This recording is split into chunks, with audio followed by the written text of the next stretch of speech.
Hello, it's Wendy again. Today we talk about the trait perspective, trait theory, as the lecture 2 of PY3108. We are going to cover the trait theory's view of the person and also the important figures in the development of the trait theory. What is or what are the trait theory's views of the person? What does it mean by trait? The concept of trait refers to consistent patterns in the way individuals behave, feel, and think. For example, in certain circumstances, the way that the individual behave is always consistent. Then this is what we call a trait. And there are two important dimensions here. One is the consistency, describing the regularity in behavior. For example, whether the behavior is consistent. If the behavior is not consistent in different circumstances, then the person behave in one way and then in another way, then it's not the trait. And also distinctiveness, featuring that makes one person who are distant compared to others. This is important as well, so that we can see this person is different from another person. Then this is maybe the trait of the person. What are the functions of traits? There are several functions of traits. The first one is description, describing the behavior, summarizing the pattern of the behavior of this person according to different type of traits. Another function is prediction, and this is have practical values. For example, for HR in the hiring circumstance situations, they want to hire honest workers, honest employees, and trait assessment may be helpful in this situation. Another function is explanation of the behavior. Traits lead to certain behaviors. For example, students show up on time because of high level of conscientiousness. And conscientiousness is the trait that we can use to explain the behavior that students show up on time in the classroom. And there are some basic perspectives shared by trait theorists. For example, the first one, assumption one, people possess broad predispositions to respond in particular ways. For example, personality can be categorized in terms of an individual's consistent likelihood of behaving, feeling, or thinking in a particular way. As we know that for psychology, we always look at behavior, feeling or emotions, and also thoughts, thinking.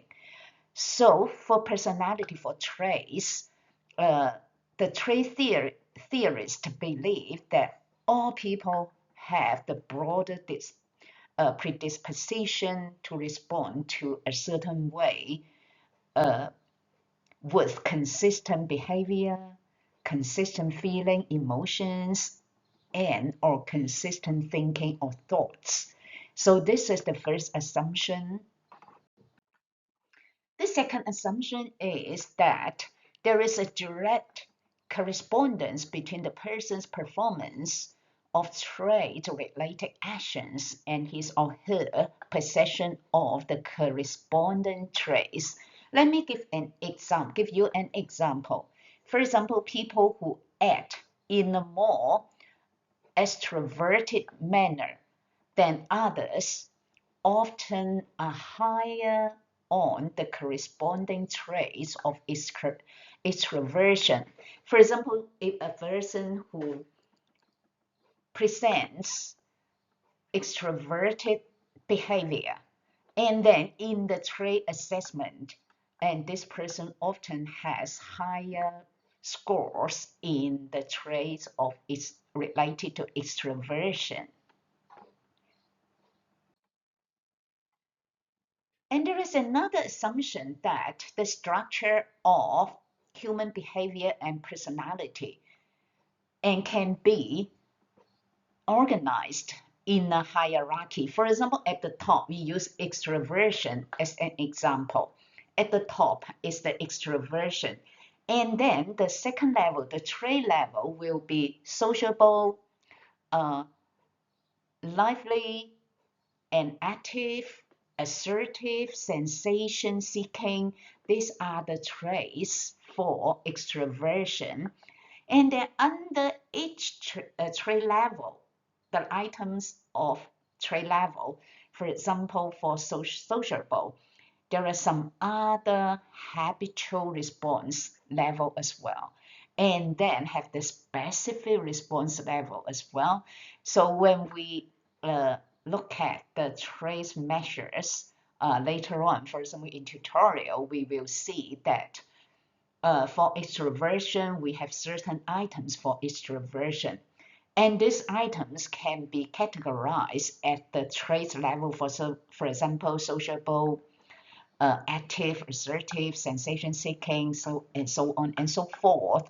And under sociable, there are certain items for measuring sociable traits. So this is the structure of a trait, of a certain trait. And there are some important figures in trait theory: Gordon Allport, and also Raymond Cattell and Hans Eysenck. Let's look at Gordon Allport first. And if you remember, in social psychology, there is another Allport. That's this Alport's brother, who's the father of social psychology. And Gordon Allport would like to follow his brother's footprint in social psychology. But he later found, but no matter how hardworking he is, how creative he was not able to do better than his brother. So he started to look at another area, personality psychology, and becoming the founder of the personality psychology.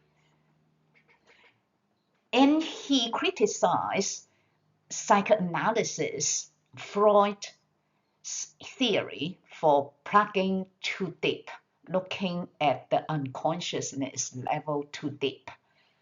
So for him, he developed traits theory, and the personality structure in his theory is, for example, defining the traits as generalized and personalized determining tendencies, consistent and stable mood of an individual's adjustment to his environment.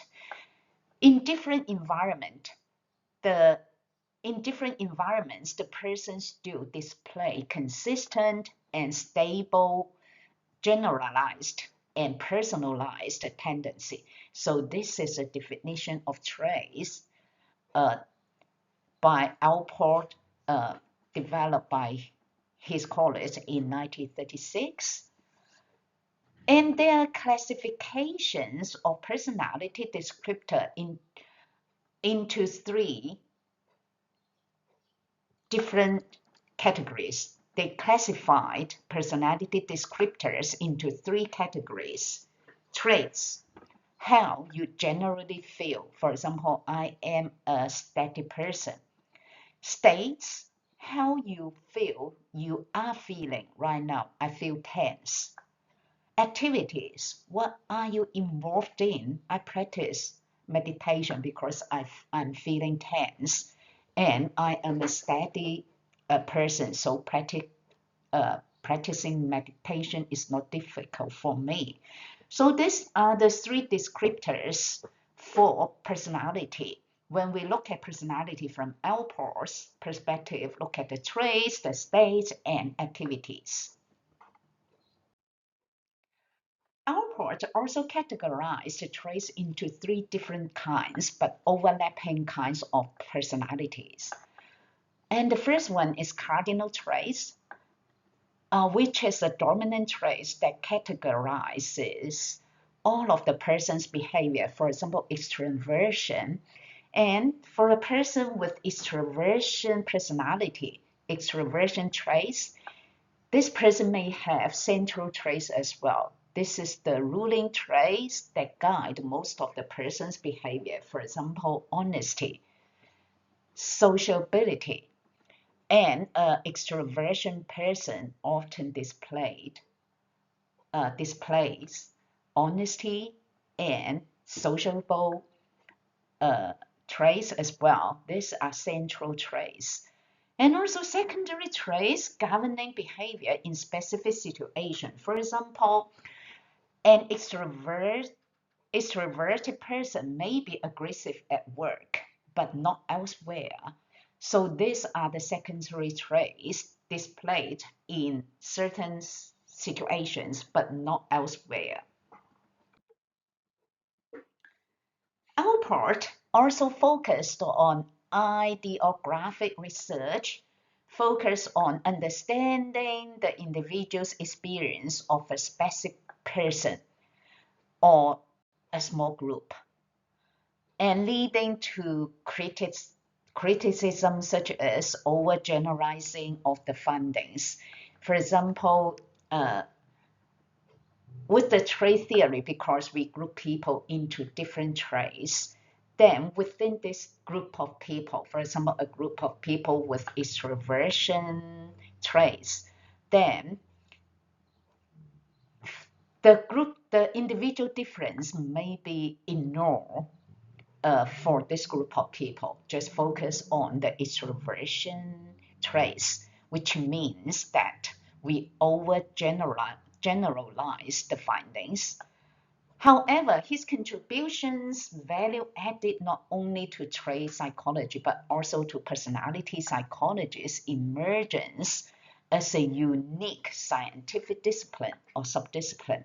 So that's why he is called founder of personality psychology.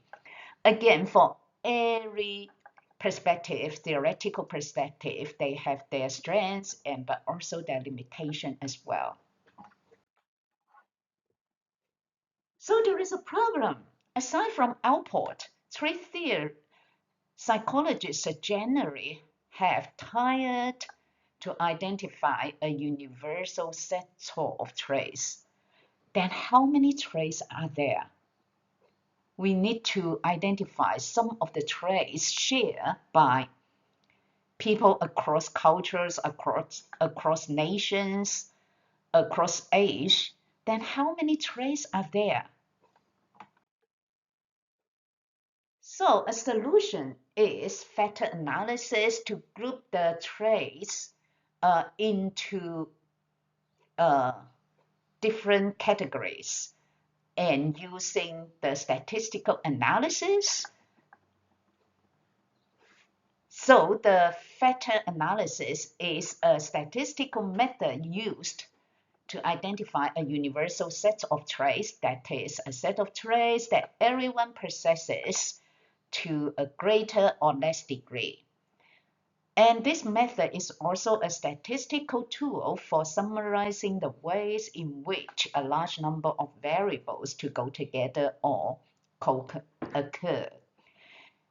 For example, as you can see in the figure that we grouped self-esteem, happiness, optimism as well-being, and emotional expression, empathy, emotional perception, relationships under the emotionality, and social awareness, emotion management or emotion regulation, assertion under the sociability. And self-control, we have emotion regulation, impulsivity, and stress management. So these are the way we do factor analysis to group the traits into a higher level of traits. So let's look at Raymond Cattell. And Raymond Cattell recognized that factor analysis could yield a set of basic psychological traits. So he's the representative figure of factor analysis for traits.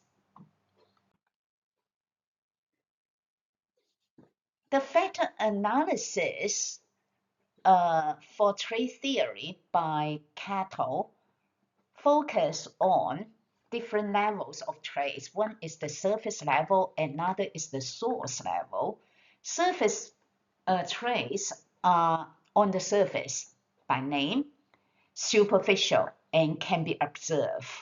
And source traits are the internal psychological structure that were the source or underlying cause of observed intercorrelations among surface traits and is discovered by factor analysis. We can connect this to dream theory. If you remember, in Freud's dream theory, there is a level as the manifest factor or manifest test. That's the dreams, the factors appear in the text of the dream, in the story of the dream. And so it's just like the surface trace. And also in Freud's theory, there is latent factor. It's just like source factor. Latent factor is built upon the surface, the manifest factors or manifest stories tests. And we can see the similarities with different names, but of course under different understanding, different level of understanding of human being. Okay, Cattell's 16 source traits or personality factors, that's the 16 PF. I remember when I was at the undergraduate level in psychology, that was in China a long time ago, we used Cattell's 16 PF as a popular tool to measure personality. So you can see the factors from warm to tension, that's the 16. And for example, if we use warmth, the factor of warmth as a personality factor, then low score of this factor represented the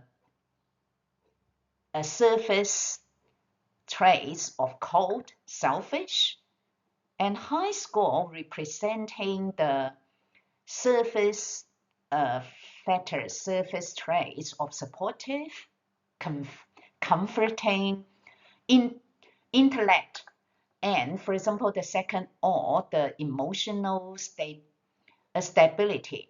For example, people with low scores of emotional stability and often display traits or irritable traits and moody traits.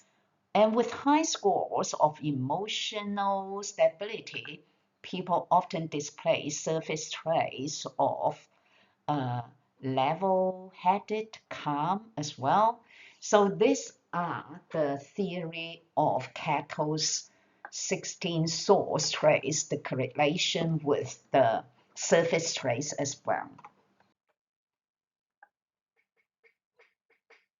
And for Cattell's theory,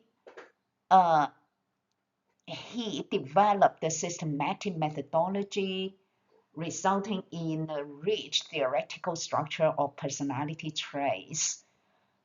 The 16 PF questionnaire is still widely used today, but of course there are some limitations. For example, there are too many factors.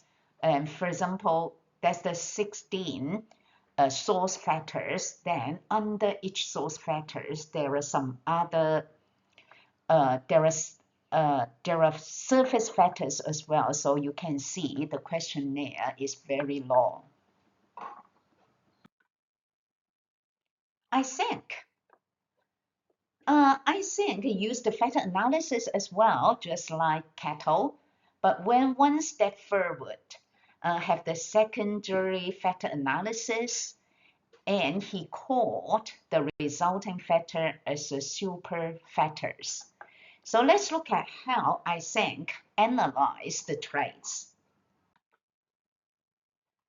And he identifies three dimensions of personality of super factors: extroversion, introversion, for example, sociability, and excitability, uh, liveliness, and neuroticism, emotional stability versus instability, and including anxiety, depression, shyness, moodiness, and psychoticism.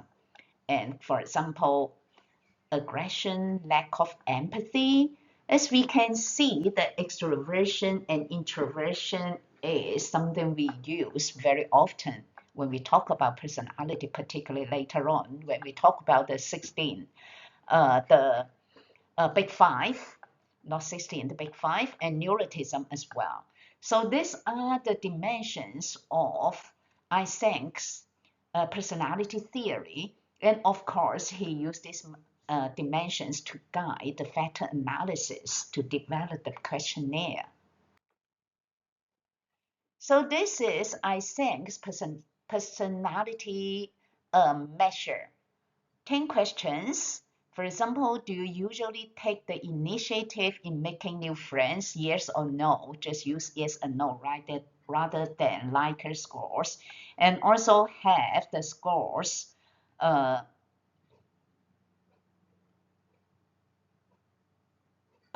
the items of the scores. For example, extroversion is the 1369, item 1369.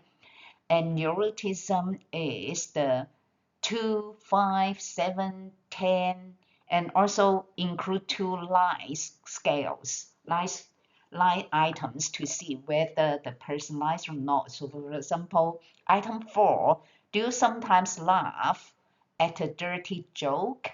Just to see whether the person paid attention to the questionnaire. And number 8, as a child, did you always do as you were told immediately or without grumbling? And these two are line items. Compare the correlation, for example, using the correlation of this item with other items to see whether the answer is consistent and whether the person paid attention to the questionnaire as well.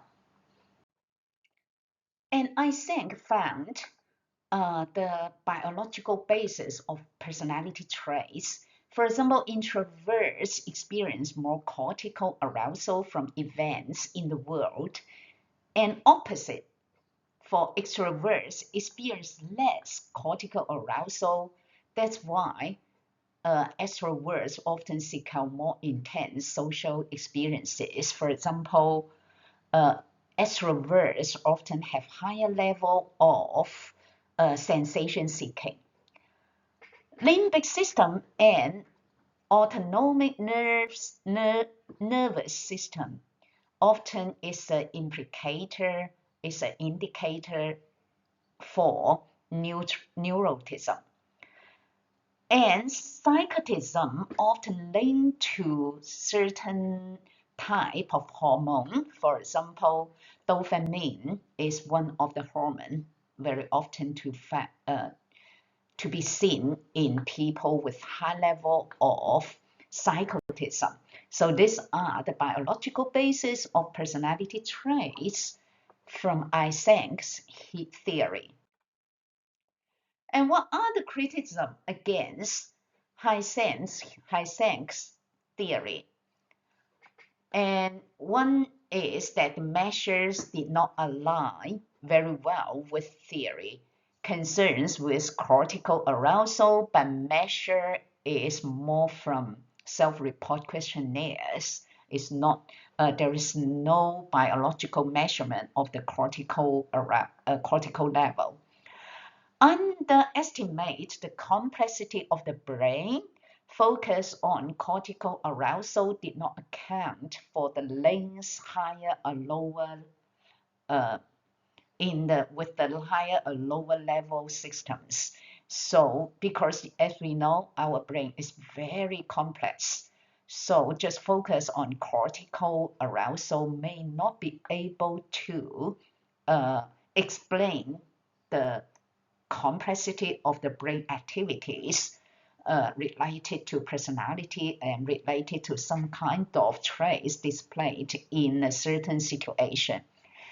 And also another criticism is that Eysenck's theory has a narrow view of brain systems, focusing on small set of brain systems. It does not adequately to explain individual differences. So these are the criticism against Eysenck's theory. As I said, every theory has its strengths and also its limitation as well. So we reveal three important figures in trace theory, personality trait, personality theory development.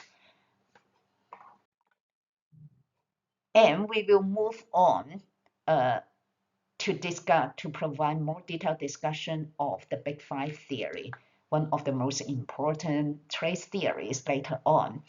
And thank you so much. See you soon in the next lecture.